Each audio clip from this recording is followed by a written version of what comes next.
qeerroo Oromoo kana afoo isin hin jirtu sheer godhaa rabbi ati ajab ijoollee keenya bannaa taachuu hadha nama kuma lama seensisaa waa tokko ciqiciqii tokko isin hin barbaachisu bilxiginnaa cunduraa Allahu akbar meerra ijoolleen Oromoo ani waa tokko isin irraan barbaadu waan gammachuu aboo keessi kiyya funnaan gidee tokko Oromoo irraa abdii kutuun hin taatu jechuun dhugaa sheerii godhaati nama kuma lama seensisaa batalay bilxiginnaa warri of jalaa qabdanu viidiyoo kana keessaan nama kuma 5 otunaa seensiftanii akkam dessina jedha gammadee jira way jimmaa khayya way cunduraa jimmatti salphatti har'a University jimmatti har'a waan raajiitu ta'e moo Dr. Abduseen ko ganamaan har'a waan gammachuu kana dhaga'uun Ya Allah bilxiginnaa bakka hunda takkana saree bokkaan itti roobinaaf taasisi ajab way qeerroo Oromoo gammadaa waarii olamaffaatu har'a eebba University jimmaa har'a irratti cunduraa shimallis abdiisaa maazaa ashannaa fi irratti argamte irratti gudi warri jimmaan keessatti jimma bilxiginnaadha lafa qulqulleessina jimmaan abiyyiin jala galteetidha jirtan jimmaan akkanatti dhibbaan dhibbatti isin salphisuuf teessi qeerroo warri mana hidhaa keessatti ukkaanfamtee jirtus warri dhugaadhaaf otuu gubatanuu baay'ina warra cunduroota garaaf bitamanuutiif ukkaanfamanii ta'aa jiranu akkanatti carraa argatan itti fayyadamanii bilxiginnaa salphisuun itti fufa justice for Hachalu free Jawar Muhammad free oh my god bilxigin wallahi du'eer abiyyi yoo viidiyoo kana argeera ta'e batalay warri jimmaan keessatti jimma bilxiginnaa malee waa tokko mormaa wayii hin jiru namni Oromoodhaaf quuqamu hin jiru yani har'a cundurri jimmatti wal gahanii gaafa Oromoon hiriira waammatu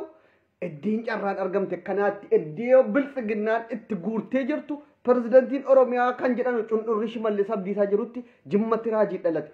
akkas nanuunna gammachuu keessa wallahi viidiyoo sana dhaggeeffadhe ajaa'iba bar wallahi na amanaa bilxiginnaan ni kufti dhibbaan dhibbatti isiniin jedhe qeerroon Oromoo akkanatti hamilee guddaadha kun keessattuu ummata ergasii jimmaan akkamitti hiriira borii irratti hin baane iluuniif jimma maaloo jettanii komii qabdan har'a argitanii jirtu waan ummanni jimmaa keessa jiru carraa argameen akka inni Oromoo biraa hin hafne hukkaanfamee Oromoon dhugaadha jimmaan keessatti hukkaanfamee hidhamee sodaachifamaa akka jiru carraa har'a argametti fayyadamee waan ta'e achirratti justice for Hachalu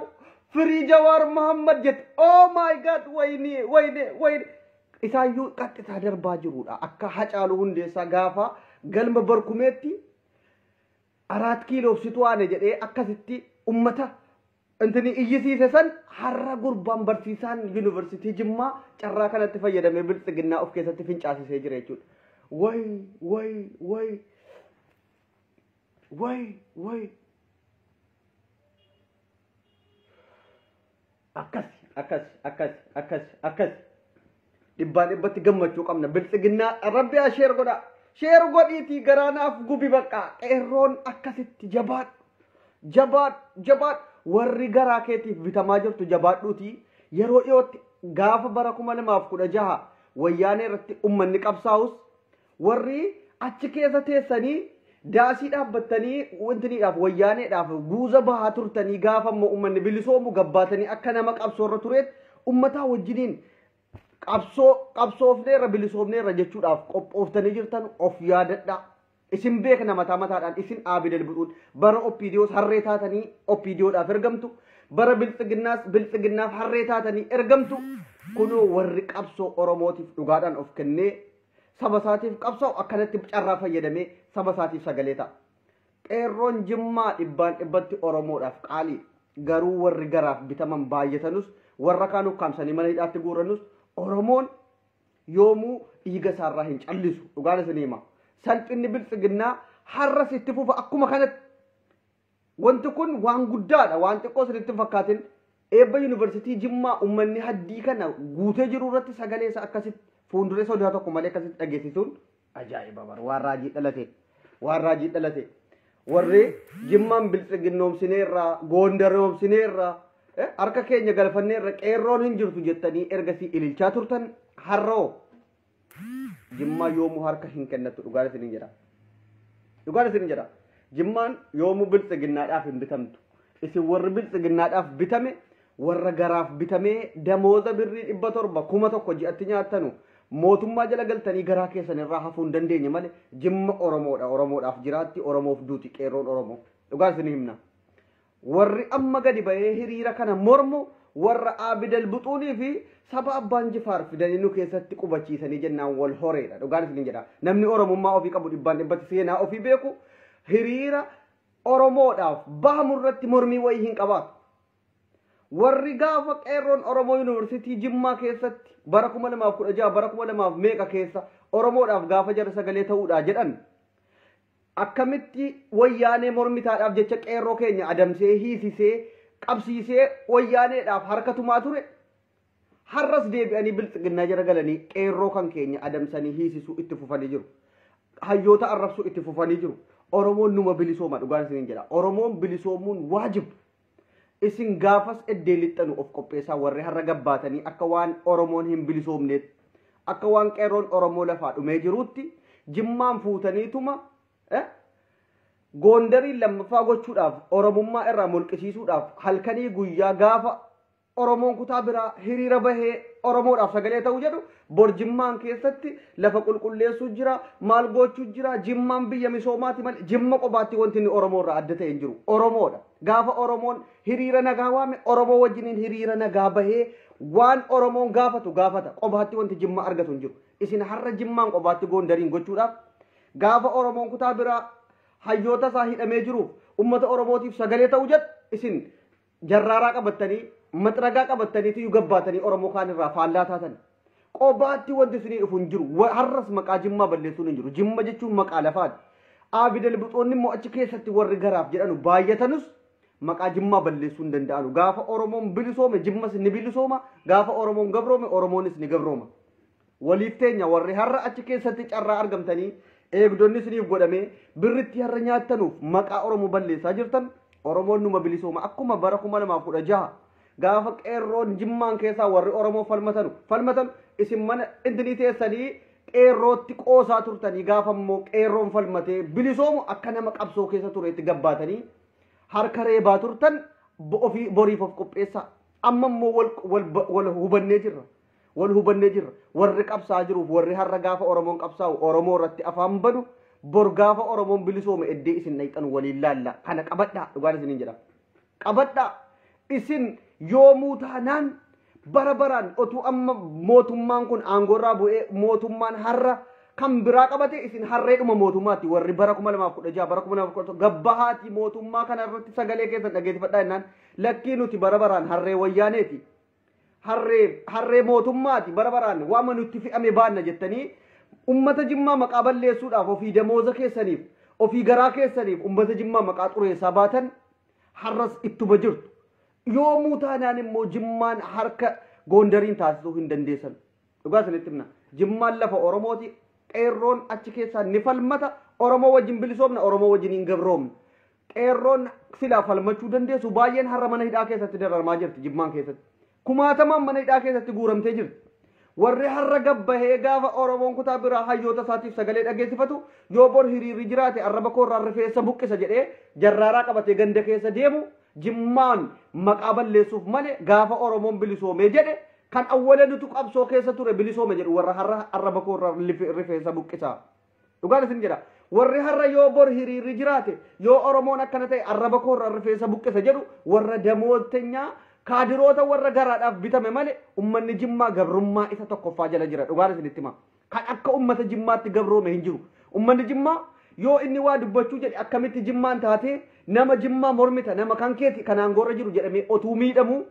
otuu inni hukkaanfamee jedhuutiyyuu afaaniin dirqiidhaan bitaa jirti oppiidiyoon maqaa jijjiiratte biltsiginnaa jettu yoo warri mormuu barbaadan mormuu fedhan akkamitti nama ganda keetii mormita nama si keessaa bahe inaaffaadhaaf gandummaadhaaf jedhanii sodaachisanii gindiidhaan afaan cufu garuu gandi tokko qobaasaa qabsaahee bu'aa buusuu hin danda'u bilisoomuu hin danda'u yoo oromoon kan bilisoome jimmas ni bilisooma yoo oromoon kan gabroome jimmaanis ni gabrooma dhugaan isin hima warri har'a gaafa hayyoonni oromoo mana keessatti nyaata lagatanii guyyaa 17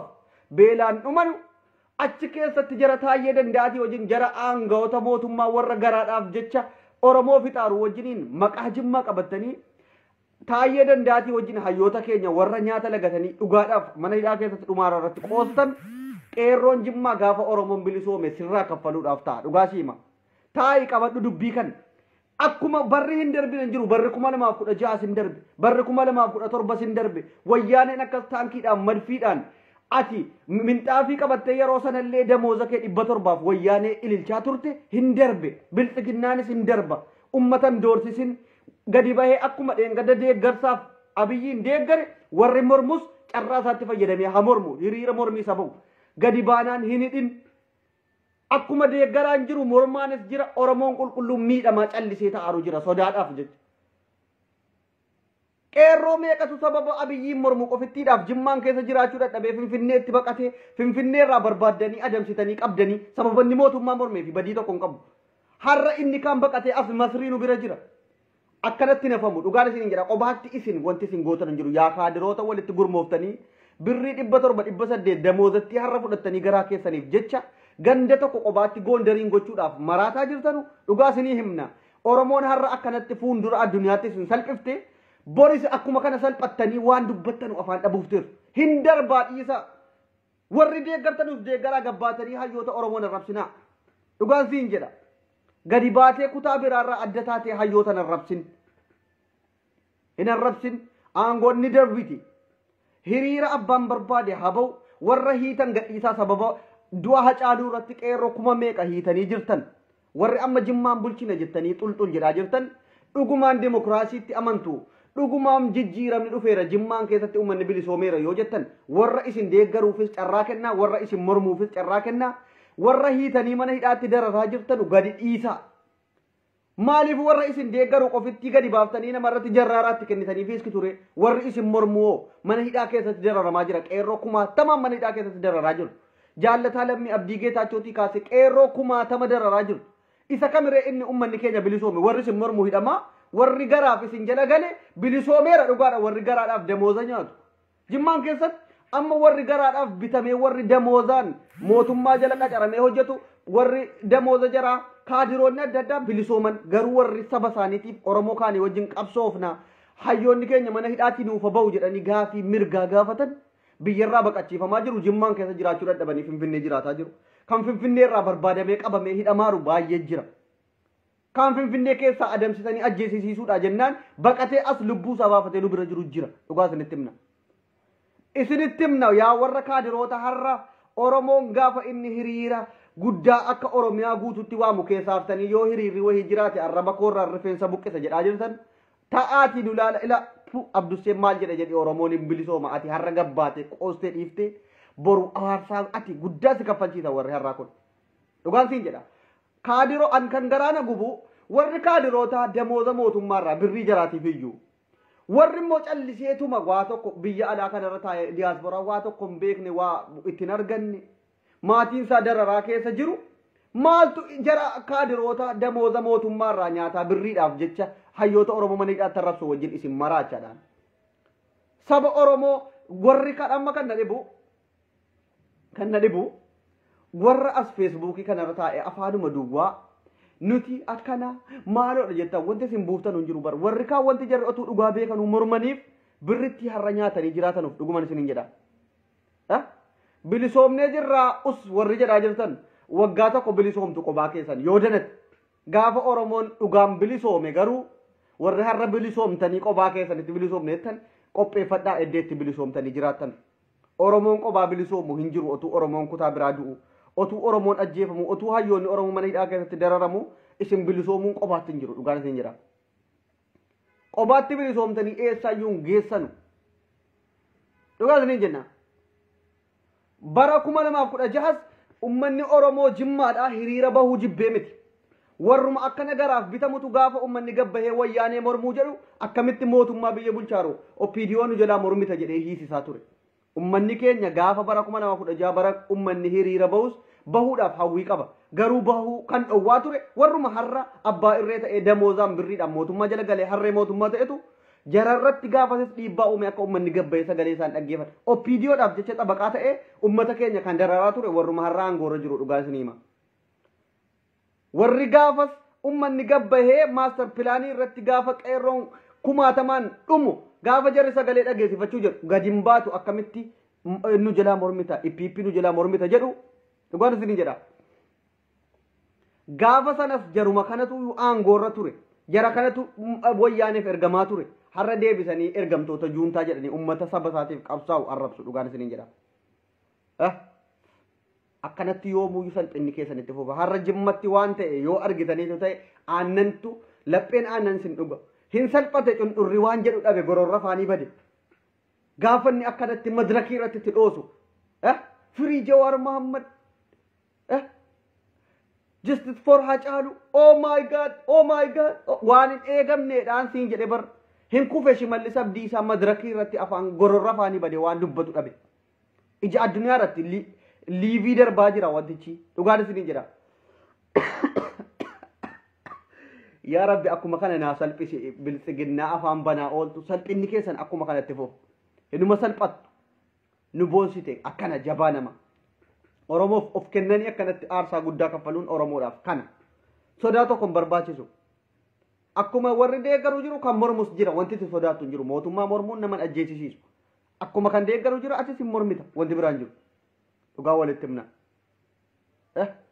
akkasitti warri amma as keessaa garaadhaaf waa tokko oromummaa ofii illee hin beekne nama arrabsu kun jarra akkasiitti ilaalamu maqaadhaaf amma koomintii kana jala kan nama arrabsu yoo OMN jala dheessa dheessa nama arrabsu qubee jaraatiin adda baafatta jira maqaan jimmaa haa ta'u malee eenyuun akka ta'an adda baafachuu dandeessa kan oromummaaf quuqama qabu nama arrabsu mirga namaaf kabaja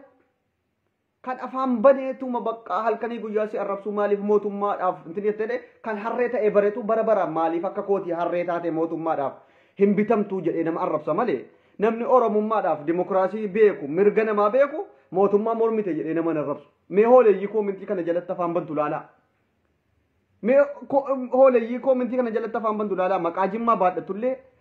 warra of hin beekne maqaa jimmaa qabataniituma mootummaadhaaf bara baraan warra harree ta'an maatiin jaraa harree ta'ee jaras harree ta'ee guddise waan ta'eef jarris harree ta'uu baran warri koomintii kana jalatti waan maatiirraa dhaaleen guddata namni waa'ee oromummaatiif mirga isaatiif gaafachuu baraa guddate yoomuyyuu mootummaaf harree ta'uuf jecha nama arrabsu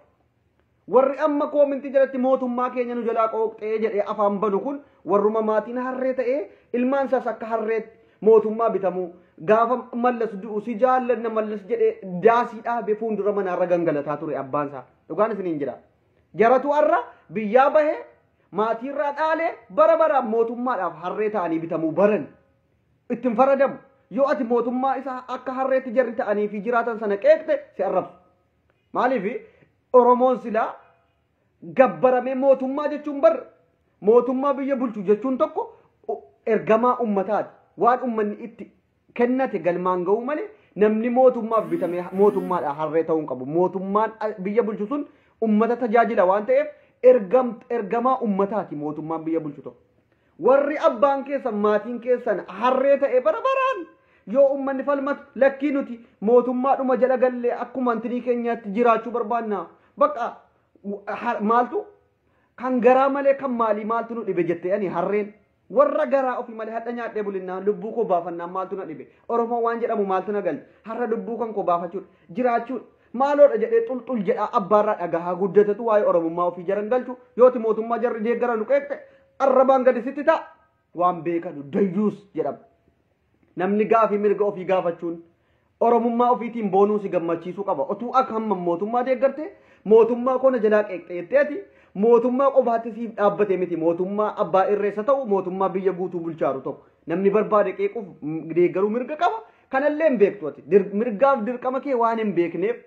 mootummuma kona jalaa arrabsee an bara baraan harree ta'eetu mana waan jarri natti fe'an baadhee jiraadha kan garaa malee kan maalii maaltu na dhibee jette harreen isa jedhan san wama sitti fe'ame abbaa keerraa dhagaa guddatte bara wayyaanee jala galteetiyyuu daasii dhaabdee sirbaa turte gaafa mootummaan duraanii gaafa minilikiin jala galte abbaa kan keerraa dhagaa guddatte mootummuma jala galte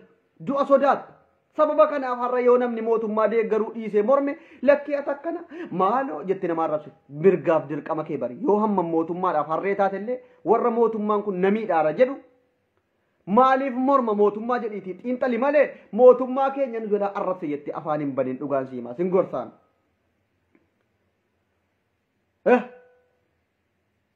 har'a abbaan kan kee damooza 3,000 4,000 nyaatee basarree saree mootummaa deeggarteef oromoon gabrummaa jalatti nafu dhugaan siin jedha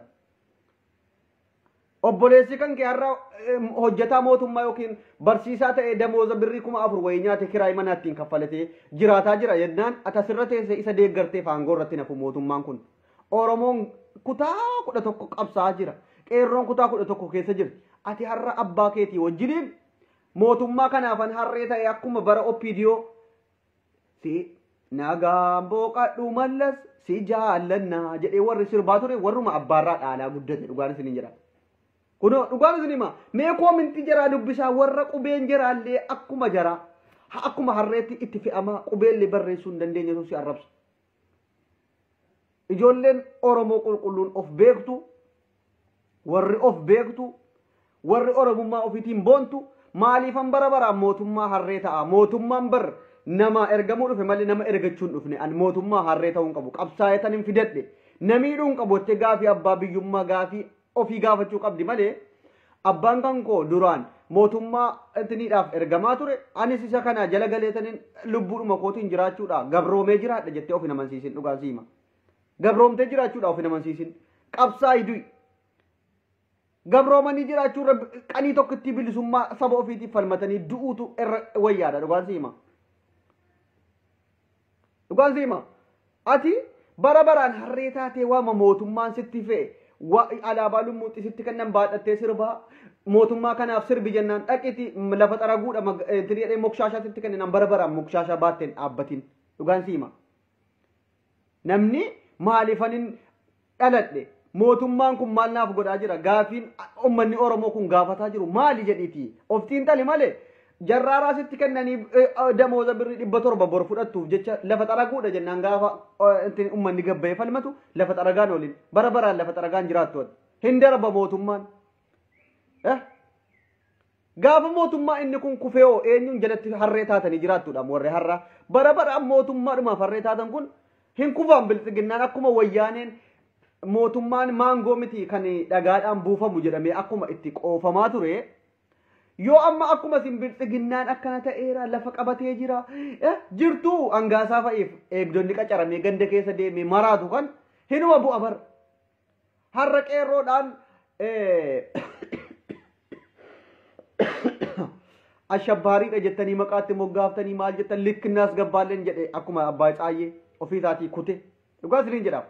namni ala aangoo irra jiru waan barbaade dubbachuudhaaf ni danda'a garuu aangoo irratti hafuu hin danda'u otuu aangoo irratti hafuu fi nama akkasitti waraana hidhatee waggaa 27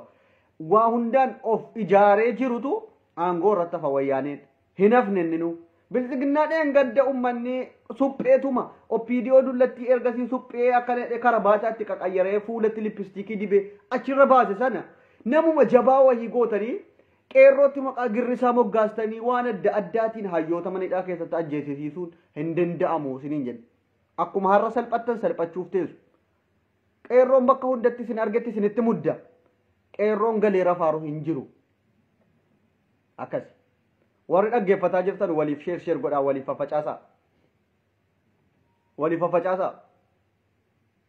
itti mudduun itti fufaa doktor Abdusseen keessan abbaan dhugaadhaa an sodaa tokko hin qabu ani bara baraan nama mootummaadhaaf harree ta'e deemu miti an eessatti dhalan inna jimmatti hin dhaladhe jimmaaf hin dhalanne an oromoodhaaf hin dhaladhe akkas jimmaan oromoo qulqulluudha oromoodhaaf dhaabbata gaafa oromoon bilisoome ni bilisooma gaafa oromoon gabroome ni gabroome qobaatti jimmaan bilisoomu tokko hin jiru dhugaa siimna akkasitti dhugaa sinitti himu kan har'a dhiichisee gadi bahee rifeensa maal koorraa buqqisee warra damooza mootummaan 4,000 yookiin 3,000 kaffallaaniif kiraay manaa kaffalataa ilmaa isaatiif uffata bitaa daayiparii itti jijjiiraa jiraachuudhaaf yoo mootummaan inni kun kufe immoo mootummaa dhufuuf inni bara baraan hojiidhuma isaa itti fufu bakka birriin isaa 4,000 irraa 5,000 galtii fi mootummaa kana yoo namni tuqee arraba koorraa rifeensa buqqiseedhaan warra jiraatu dhugaan jirtu kanuma abdassee keenya dhugaan jaallatan warri harroonni bilxiginnaa kun harroota qofa waan itti fe'an baatti waan itti kennan nyaattee garaa malee waa tokko hin beektuumi bakka harroota bilxiginnaa jennaan warra bara baraan maal isin of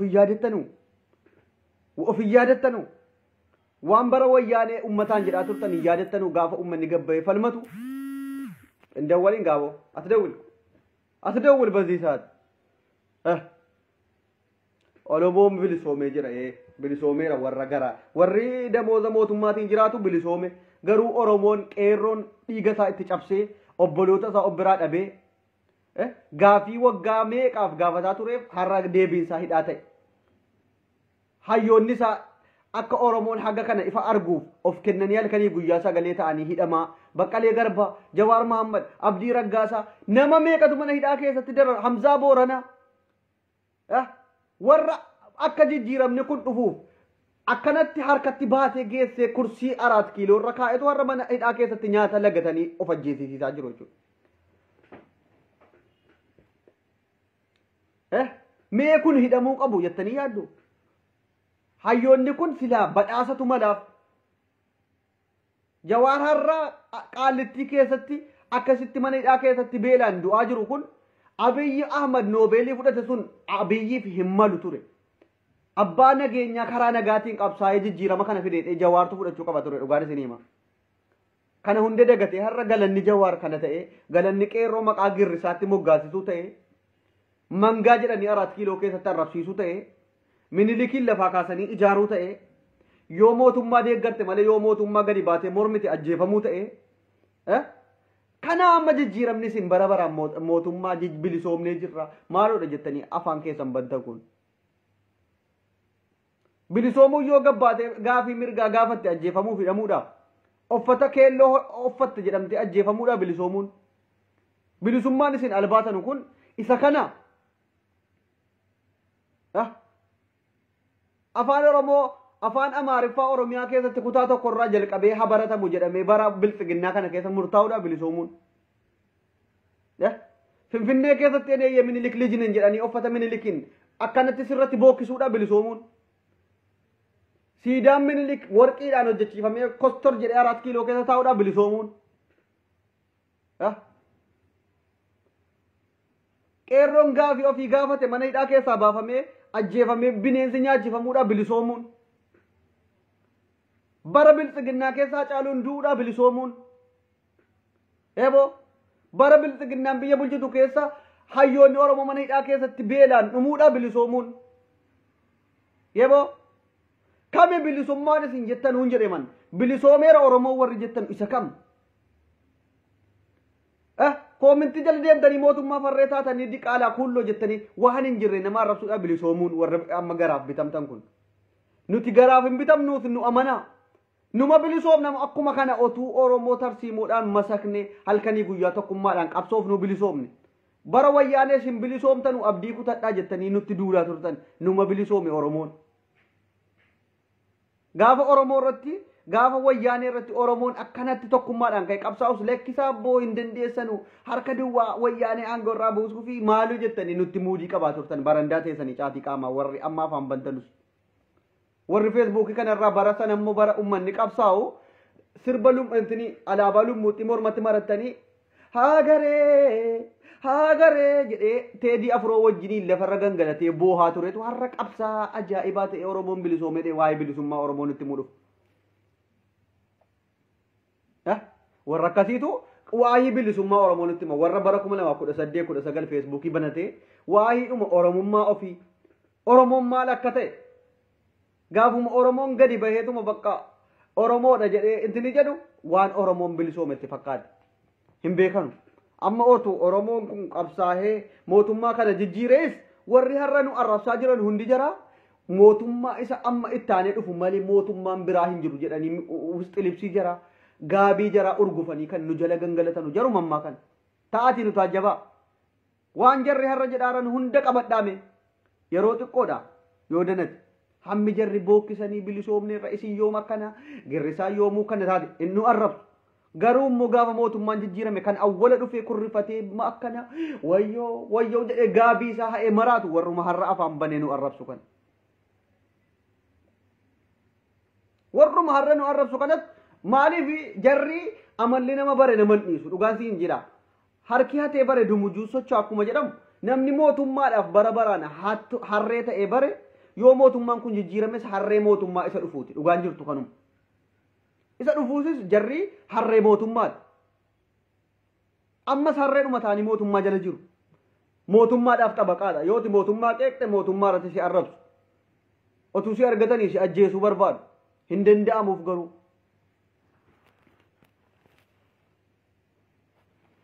yooti jara mormite biyyaa si baasu akkas hojiin bilxiginnaa ammaa kana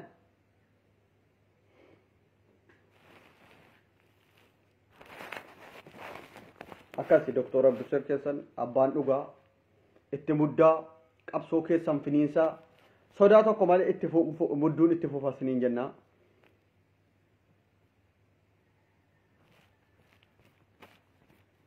jedhu doktor Abdusir keessanii qabsoon gandummaas bu'aan qabdu dhiisaa warri yaada gandummaatiif jecha qofitti mootummaa kana jala galtanillee bahaa gandummaa keessa gorsa kun gandummaadhaan qabsooftee qophaa kan kee wanti gootu sun jiru dhugaan siima oromoo yoo tokkummaan qabsaa'e bu'aa buusuu danda'a waan akka gandummaa har'a ila namni baay'een akka dogongora mootummaan qabu otuu beeku sababuma gandummaa qofittiidhaaf lakkii nuti duunee banna malee akkana taanaa jedhaa jiru laa akkasitti hin ta'u namni gaafa abiyyiif biyya eessaa oromiyaa guutuu keessaa gabbee akkasitti gangalatee abiyyiin deeggaru jimmaan ta'uusaa beekaatuma deeggare har'as gaafa mormu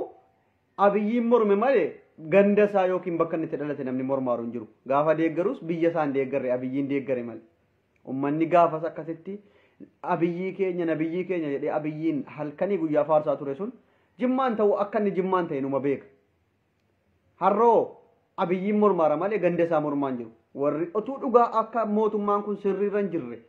akka oromoon gabrummaa jala jiru otuu beektanu gandummaa ofittiidhaaf mootummaa duukaa fiignaa jettanii iyyaattan kun dhiisaa deebi'aatii karaa dhugaa keessanitti deebi'aa akkas dhugaa qabnaa ni injifanna haqa qabna inni mo'anna jedhe Jawaar Mahammad tarsiimoodhaan masakamne itti muddina hiriirri har'a oromiyaa keessatti eegale kun jabaatee itti fufuu qaba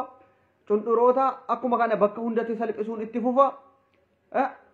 warri wanti hadda yuunivarsiitii jimmaatti ta'e sun onnee nama oromoo hundaa qabbaneessee jira jechuudha gammadaa waariyoo daawun wayyaane jedhee irreecha irratti akkasitti nama miliyoona sana hundatti wayyaane salphise har'a jimmaan keessatti dhalateera jechuudha gammadaa waariyoo lammaffaatu dhalate akkasi goota haadha keeti warri harroota mootummaa hin gubatu gaafati mootummaa jaraa qeeqe si arrabsu wanti jarri dubbatan hundinuu gubannaa dhugaan jirtu kana bar ijoolleen baay'een immoo wama tokko hin beekne kan akka hangaasaa gaafa eegdu ni qacaramuuf mallattoo qiyaamaa keessaa gaafa wallaallaan akkasii hangaasaa Ibraahim otuu beeladaa wajjiniin eddee beelanni itti galfamu balloo beeladaatti ol galchaniituma itti cufanii namni maal itti godha hangaasaan kun maal nama miidha maal nama fayyada waa itti godhaadha rasaasa baadhate isanni hangaasaa eegu eeggadda argeetan mallattoon qiyaamaa inni gurguddaan wallaalaa waa tokko hin beekne beekaa ta'e akkasitti beekaan mana hidhaa keessatti gaafa inni beelaan ajjeefamuun qiyaamaan dhiyaateera toobadhaa yaada garaa keessanii jijjiirradhaa inni Tafarii Mokonnon jedhe dhugaadha dhufaatii waaqayyoo dhiyaatee jira yaada garaa keessanii jijjiirradhaa jechuun hangaasaa Ibraahim irratti dhugoonfadhee dhiisan dhugaan isin hima an hangaasaa Ibraahim otuu balloo beeladaatti harrootaa wajjiniin ol galchiteetti cuftee achi keessa teessifte namni muka gogaan itti bu'u nama hin jirre gaafa mootummaan nama jabaa godhee eegdota rasaasaa nama meeqa itti marsee eegee hayyoota manidhaa keessatti ajjeesaa oromoon bilisoomeera siin jedhu mallattoon qiyaamaa dhumate yaada garaa keenyaa jijjiirrannee karaa waaqayyoo deebi'uu qofatti tunu hafee jennee dhiifte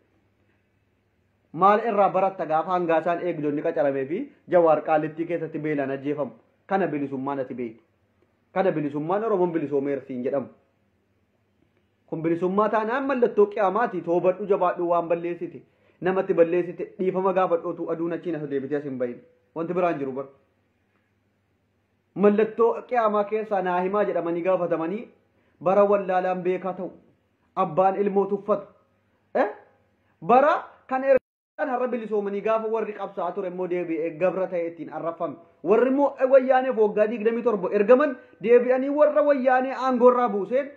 ergamtoota wayyaanee ergamtoota juuntaa gaafa jedhanu mallattoo qiyaamaa miti kun dhugaan jirtu kan yaa rabbi mallattoo qiyaamaa shiraarul kalqinuun godhi warra qiyaamaan irratti dhaabbatu jedhaa du'aa gadhaa waa biraan jiru hangaasaatu eegdonni itti qacaramee eegaa jira isatu deemee ummata barsiisaa jira gandar jirtuu jedhaa jira shanee balleessinee jira Allah magan jedha hoolayyiin akkasaa akka garaadhaaf bitamte isaa wajjiniin jirra Allah magan jedhaa jirti namicha asirra Facebook irra taa'e mataa dhagaa akkaataan itti nyaata keenyaa waladda akkatti shuquluu jedhaa ture sana har'a mootummaan kana qacaratee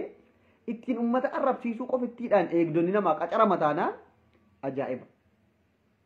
abdusee caala namni nama arrabsu hin jiru arrabaan mootummaan eegdota namaa qacarame an otuu arraba qofittiidhaan akkama hangaasaa kanatti eegdonni namaa qacarama ta'e hojii keenya taasifannee arrabatti fufnee turre arrabni akkanatti nama antini godhe eegdota namaa qacarsiisaatti hin barre malee nu way bilcigna akiru zamaaniin keessa rabbi isin aangoo isinitti kennee isin salphise isinis bara dhumaa keessa aangoon isinitti kennamte hangaasaadhaaf eegdota qacarattan jawaariin manidhaa keessatti ajjeeftu ajaa'iba bira toobadhaa kan na kolfisiisu baay'een ijoollee afaan oromoo dubbataa jawaariin kana riip jawaar mahammad jawaar saree jettee waan adda addaa koomentii gootu kana rabbi ati riiplaay gootanii fi deebiin deebisinaaf of hin beetu siin ammallee dhalannes maaliif namni dhalate ifa addunyaa kana argeera yoo ta'e yoo hammam jawaariin morme siyaasa isaa morma malee jawaar galatanni oromoo biraa qabu hin mormu sababa siyaasaan adda ta'e mormuu danda'a garuu haddii kana of wallaalee ani meera bar warri har'a jawaar kun maal akka ta'e jawaar kun bara 2018 nama akkamii ture maal godheetu gaafatte nama waa masaasii hin deebisnetu har'a jawaarumaan jawaar akkana jawaar maali taayee danda'a tokko jedhami achirraa dhagaanii bakka fudhatanii kaanii arrabsu malee waan jawaar oromoof ta'e otuu beekanii warabbal kaaba arrabumti jaraa otuu arrabsu miti hammam jibbite arrabni danda'e jawaariin arrabsu hin jiru nama oromoo qulqulluu ta'e yoo hammam bilxiginnaa deeggare namni siyaasa beeku jawaariin hin arrabsu hin ceeku jarri gadda bara 2019 biyyarraa fe'amanii Dubaay Suudii kana keessa faffacaafamanii tuma Facebookiin banameetti kennamnaan har'a na qabaa nagadhiisaa jedhanu garuu jarri maatii irraa dhalataniidha bakka jarri jara akkas aannan adiidha yoo isiniin jedhan malee isinii galuun qabu dubbiin isiniif galti yaa hangaasaa kiyya hoo yaa rabbi qiyaamaan irratti hin buusin gooftaa xiyya hangaasaadhaaf eegdonni qacarame waan ta'eef qiyaamaan irratti hin buusin yaa gooftaa kiyya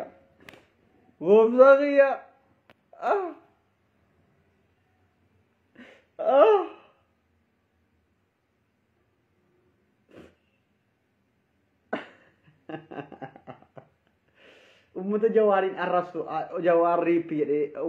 warri jawaar du'uun gammadu eenyu jettanii yoo gaafattan